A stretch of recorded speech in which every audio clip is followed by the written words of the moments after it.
जो भी मनुष्य लालच की नीयत से मुझे छुएगा वो उसी क्षण पत्थर का बन जाएगा। ये सुनकर अर्जुन क्रोधित हो गया।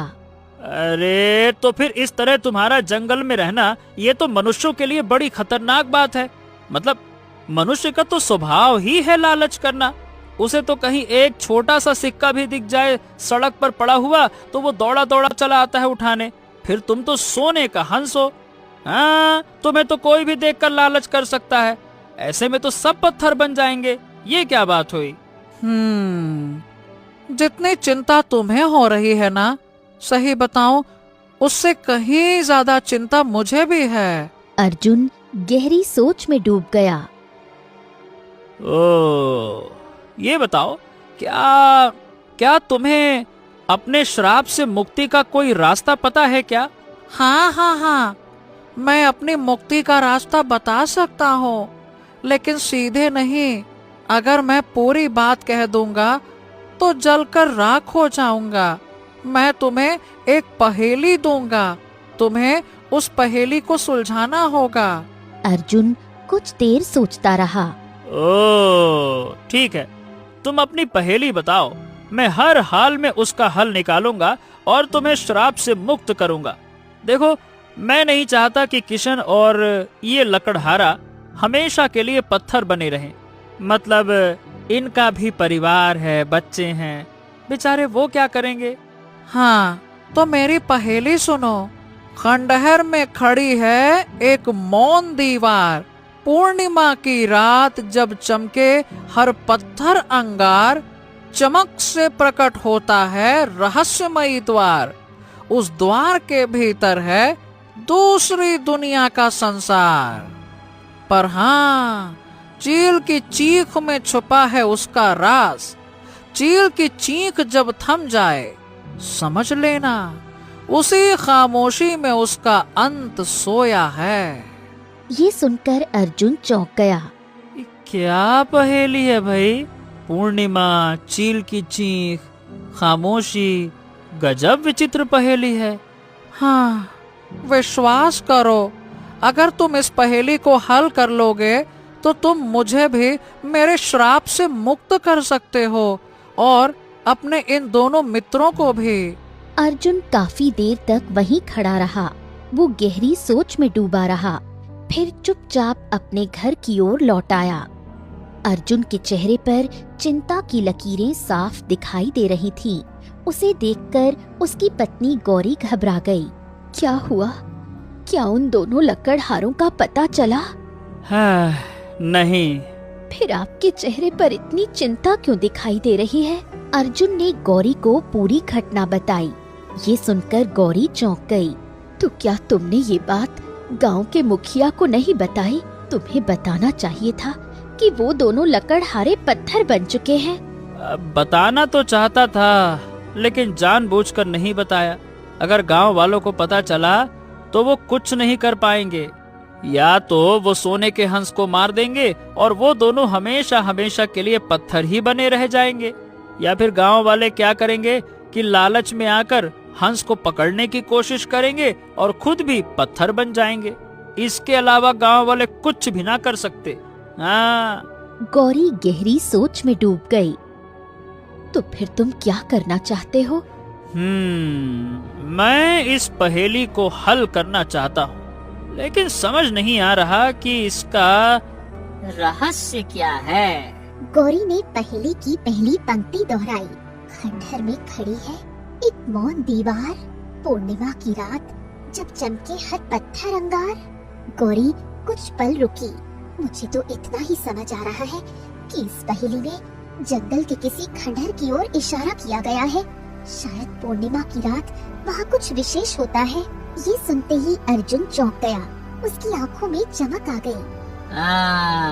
ये बात तुमने बिल्कुल ठीक कही, सही कह रही हो। तुमने मुझे शुरुआत का रास्ता दिखा दिया। अरे वाह, शाबाश। मुझे जंगल में उस खंडहर को तलाशना चाहिए और आज संयोग से पूर्णिमा की रात है। अकेले मत जाइए, गांव के किसी व्यक्ति को साथ ले जाइए। अरे डरो नहीं, मुझे कुछ नहीं होगा। मैं गांव वालों की तरह नहीं हूँ, चिंता ना करो। इतना कहकर अर्जुन जंगल की ओर निकल पड़ा। अर्जुन पागलों की तरह जंगल में खंडहर को तलाशने लगा। शाम तक वो भटकता रहा। तभी बहुत दूर उसे एक टूटा हुआ खंडहर दिखाई दिया। अर्जुन की आंखों में चमक आ गई। वो दौड़ता हुआ उस खंडहर के अंदर चला गया। खंडहर के अंदर एक अजीब सा सन्नाटा पसरा हुआ था। धीरे धीरे रात हो गई। तभी पूर्णिमा की रोशनी में उसकी नजर एक दीवार पर पड़ी। वो दीवार अंगारों की तरह चमक रही थी। उसी चमक के बीच एक बड़ा और रहस्यमय गोल द्वार दिखाई दे रहा था, जिसके भीतर से ठंडी हवा बाहर आ रही थी। क्या कहा था उसने? चमक से प्रकट होता है रहस्यमयी द्वार, और उस द्वार के भीतर है दुनिया का दूसरा संसार। अर्जुन समझ गया कि पहेली उसी दीवार की ओर इशारा कर रही थी। बिना देर किए अर्जुन ने उस द्वार के भीतर कदम रख दिया। अर्जुन खुद को एक अलग ही जगह पर खड़ा पाता है। सामने का दृश्य देखकर वो सन्न रह जाता है। उस नगर में घरों से लेकर हर चीज सोने की बनी हुई थी। हाँ, अरे अरे ये क्या? बाप रे, ऐसा लग रहा है जैसे जैसे मैं किसी स्वर्ण नगरी में आ गया हूँ। बाप रे बाप, दादा रे, लगता है कि ये कोई दूसरा ही संसार है। अर्जुन पीछे मुड़ा, लेकिन वो द्वार अब दिखाई नहीं दे रहा था। ये देखकर वो और भी चौंक गया।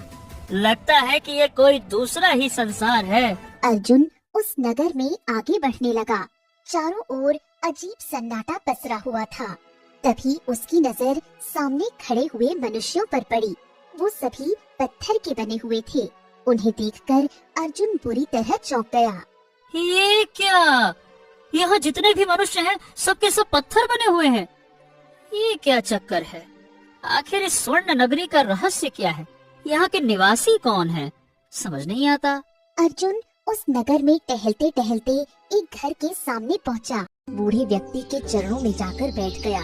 जैसे ही वो बूढ़ा व्यक्ति कबीर के सिर पर हाथ रखता है, वो अपनी दिव्य शक्ति से उसकी सारी तकलीफ समझ जाता है। अच्छा, तो ये बात है। तुम्हारे वापस इंसान बनने में थोड़ा समय है, पर उसके लिए तुम्हें कुछ करना होगा।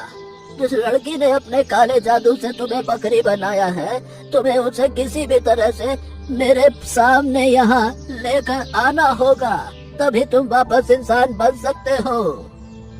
फिर कबीर भागते हुए माही के घर पहुंचा। अच्छा, तो तुम फिर आ गए?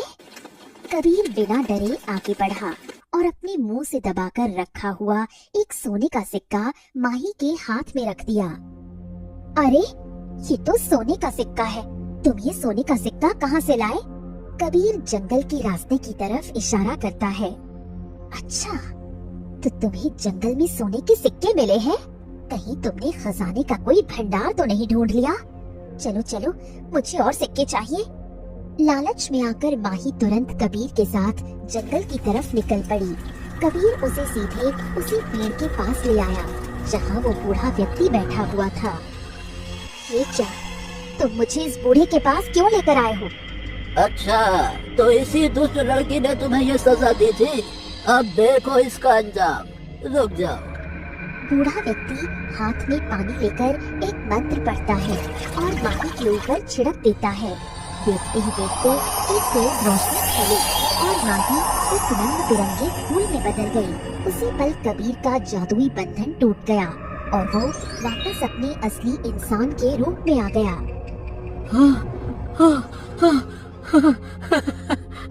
मुझे यकीन नहीं हो रहा कि मैं फिर से इंसान बन गया हूँ।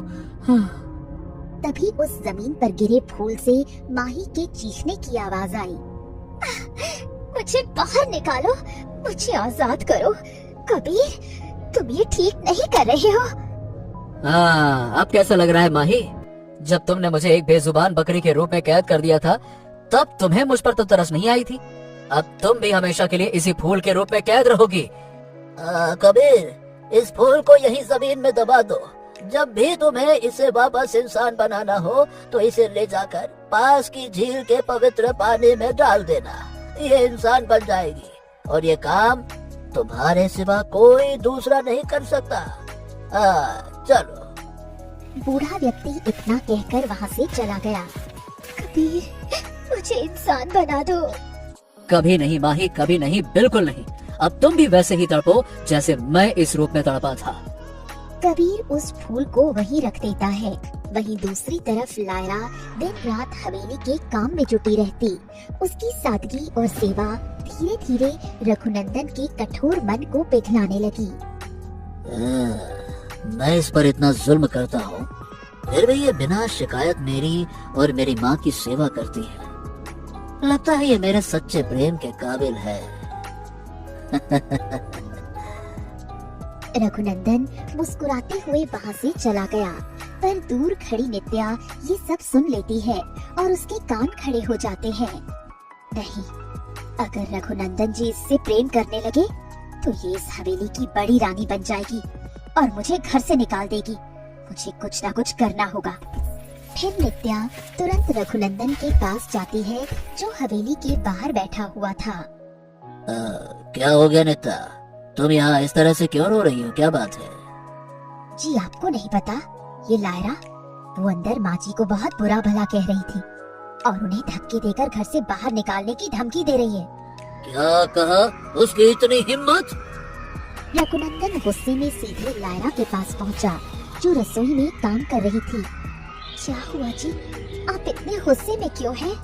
तुम्हारी हिम्मत कैसे हुई मेरी माँ को घर से निकालने की बात करने की? हैं? नहीं जी, ये सब झूठ है, मैंने ऐसा कुछ नहीं कहा।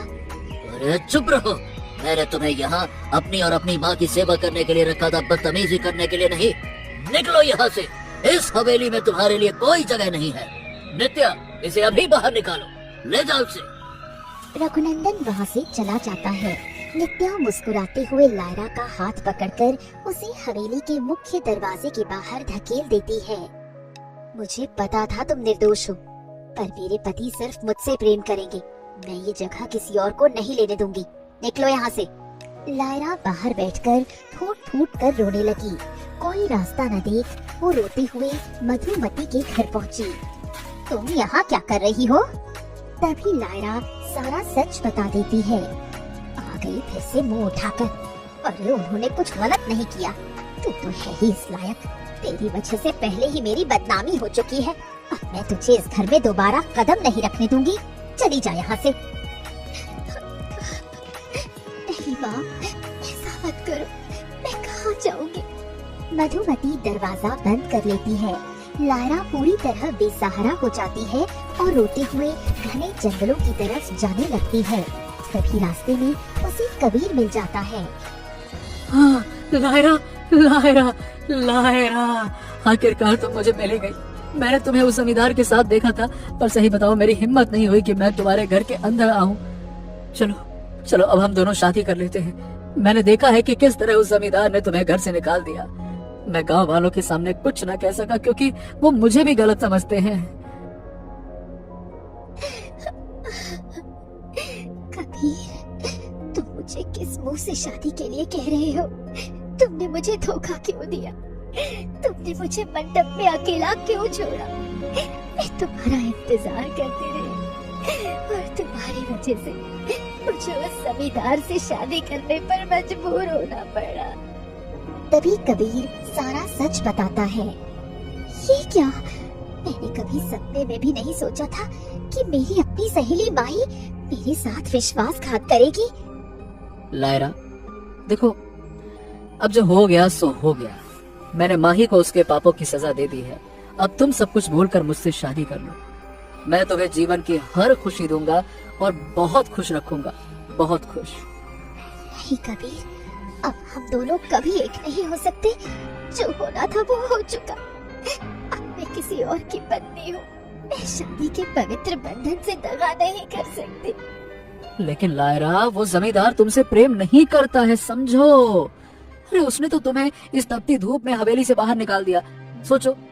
वो चाहे जो करे कबीर, पर समाज की नजरों में वो अब भी मेरा पति है। मैं ये पाप नहीं कर सकती। क्या लायरा, मैंने तुम्हारे लिए इतना कुछ सहा। उस काली बकरी के रूप में मैं तिल तिल तड़पता रहा और तुम आज भी मुझे नहीं अपना रही हो।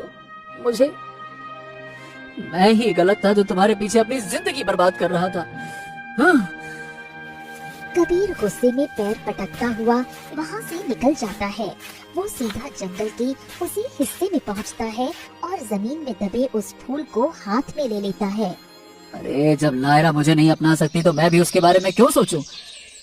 कबीर उस फूल को ले जाकर पास की झील के पवित्र पानी में डाल देता है।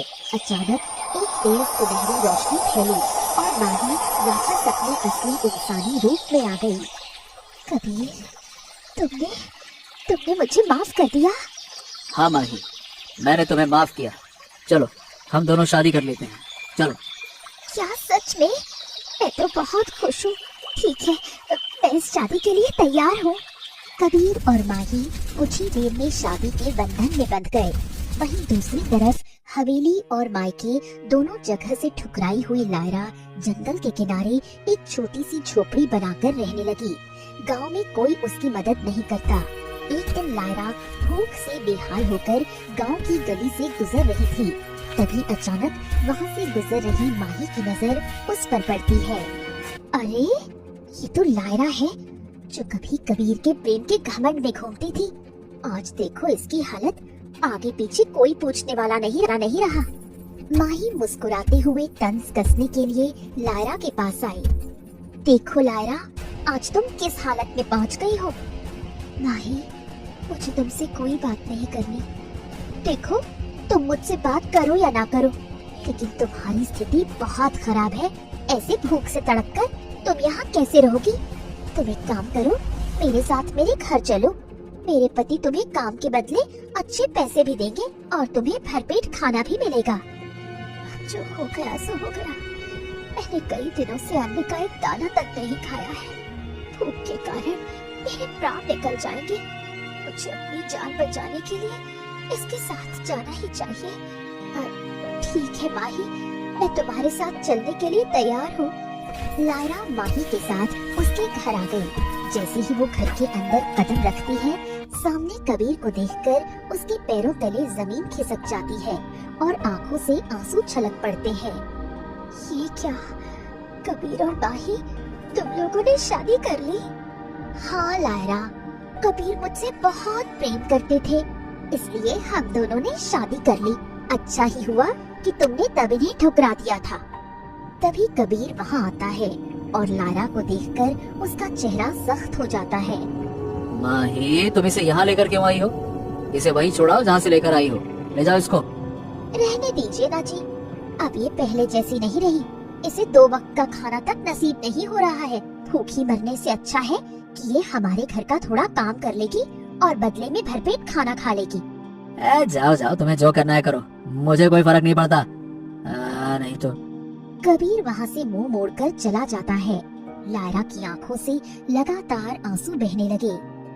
देख लिया लायरा, जो कबीर कभी तुमसे बेपनाह मोहब्बत करता था, आज वो तुमसे इतनी नफरत करता है कि तुम्हारा चेहरा देखना भी पसंद नहीं करता। तुमने मेरे साथ जो भी किया माही, मैं वो सब भूल चुकी हूँ। मैं बस ईश्वर से यही दुआ करती हूँ कि तुम दोनों हमेशा खुश रहो। ठीक है, ये सब नाटक बंद करो और जाकर चुपचाप घर का काम करो। लायरा बिना कुछ कहे रसोई की तरफ चली जाती है और घर का काम करने लगती है। ऐसे ही कुछ महीने बीत जाते हैं। लगातार भारी काम करने और अंदरूनी दुखों के कारण लायरा अंदर से बहुत बीमार हो जाती है। एक दिन अचानक काम करते करते लायरा बेहोश होकर जमीन पर गिर पड़ती है। क्या हुआ लायरा? तुम ठीक तो हो ना? आंखें खोलो। माही, मेरी तबीयत बहुत दिनों से खराब थी, पर मैंने कोई औषधि नहीं खाई। अब मेरा वक्त आ गया है, मुझे अब इस दुनिया से जाना ही पड़ेगा। तभी अचानक पीछे से कबीर वहाँ आ गया। नहीं लायरा, नहीं, तुम मुझे इस तरह छोड़कर नहीं जा सकती हो। आंखें खोलो लायरा, आंखें खोलो। ये क्या कह रहे हो कबीर? तुम तो मुझसे प्रेम करते हो ना? नहीं माही, मैंने सिर्फ गुस्से और बदले की आग में तुमसे शादी की थी, पर लायरा आज भी मेरे दिल की धड़कन है।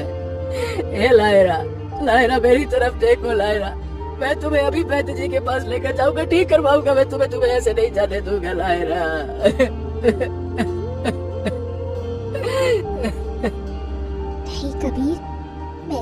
में तुम्हारी ना हो सकी, हमारा प्रेम अधूरा रह गया, पर ईश्वर ने चाहा तो अगले जन्म में मैं तुम्हारे पास जरूर आऊंगी।